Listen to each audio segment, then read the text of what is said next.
Bismillahirrahmanirrahim. Assalamualaikum warahmatullahi wabarakatuh. Apa kabarnya anak-anakku yang soleh dan solehah?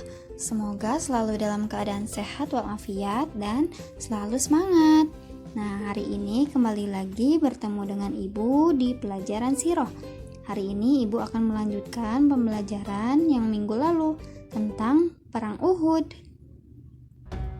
Nah, minggu lalu Ibu sudah bercerita tentang Perang Uhud ini sampai kepada ketika pasukan pemanah dari kaum muslimin meninggalkan tempat mereka demi mendapatkan harta rampasan perang. Kemudian, ketika pasukan pemanah kaum muslimin meninggalkan tempat mereka, lereng-lereng gunung, pada saat yang sama pasukan berkuda dari kaum musyrikin kembali dan mendapati lereng gunung tersebut telah ditinggalkan oleh pasukan muslimin. Oleh karena itu, pasukan kaum musyrikin menempatinya. Lalu dari tempat tersebut mereka mengepung pasukan muslimin. Akibatnya, 70 orang pasukan muslimin terbunuh sebagai syahid, sementara sejumlah sahabat yang lain melarikan diri. Dalam kondisi kritis seperti itu, pasukan musyrikin mendapati Rasulullah SAW. Lalu mereka melukai wajahnya dan meremukkan barisan gigi kanannya bagian bawah. Bukan hanya itu, mereka juga memecahkan telur di atas kepala Rasulullah dan melemparinya dengan batu hingga Rasulullah SAW tersungkur jatuh karena demikian berat. Rasulullah lalu terperosok dalam salah satu lubang yang dibuat oleh Abu Amir guna menjebak pasukan muslimin. Melihat Rasulullah terjatuh, Ali bin Abu Thalib lalu menarik Nabi dan lantas dipeluk oleh Thalhah bin Ubaidillah.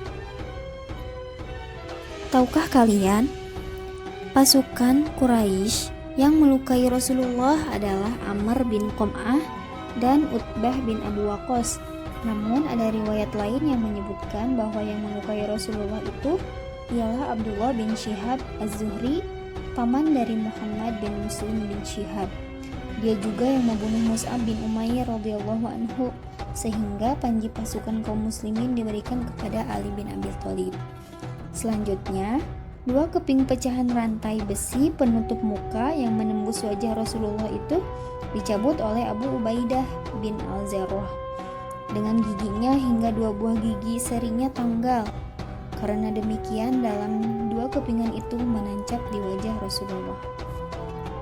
Kemudian, Malik bin Sinan, ayahanda dari Abu Sa'id Al-Khudri, menyeka darah Rasulullah akibat pukulan yang mengenainya.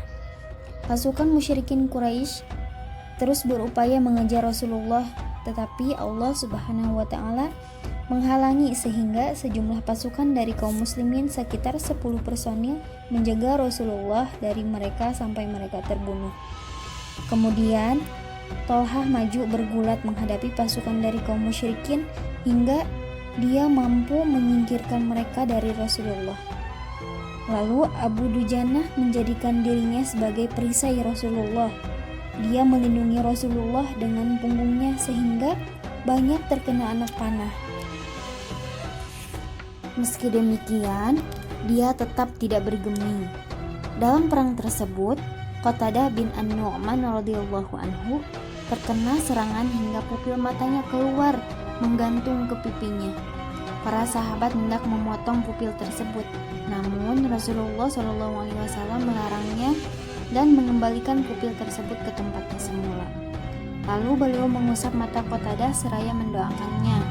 Mata Qatadah pun kembali seperti semula, bahkan lebih indah, dan sejak saat itu tidak pernah sakit. Menurut sebagian pendapat, peristiwa Qatadah itu terjadi pada perang Badar dan ada pula yang mengatakan pada perang Khandaq. Dalam kondisi kritis demikian, ada seorang pasukan dari kaum musyrikin yang berteriak dengan lantang bahwa Muhammad telah meninggal. Teriakan tersebut cukup berpengaruh besar bagi pasukan kaum muslimin, sehingga sebagian besar dari mereka melarikan diri. Demikianlah takdir Allah Subhanahu wa taala yang telah Dia tentukan. Selanjutnya Rasulullah kembali menemui pasukan muslimin, dan orang yang pertama kali mengetahui beliau dari balik topi besi penutup mukanya ialah Ka'ab bin Malik. Melihat Rasulullah masih hidup, dia segera berteriak, "Wahai kaum muslimin sekalian, selamat, selamat, ini Rasulullah masih hidup." Namun Rasulullah SAW berisyarat kepadanya supaya diam. Kemudian para sahabat yang lain mengerumuninya dan mengangkat beliau hingga sampai di celah bukit. Di antara mereka terdapat Abu Bakar, Umar, Ali, Haris bin Simmah, dan sahabat yang lainnya.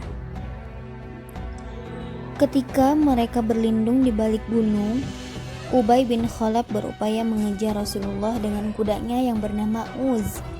Dia menduga bahwa dia mampu untuk membunuh Rasulullah, namun ketika dia telah dekat, Rasulullah lantas mengambil sebilah belati dari Haris bin Simmah, lalu menghujamnya dengan belati tersebut hingga ke tulang selangkangnya, sehingga Abdullah kembali pulang dengan meneguk kekalahan. Solihah, alhamdulillah, untuk pembelajaran sirah kali ini tentang perang Uhud sudah selesai.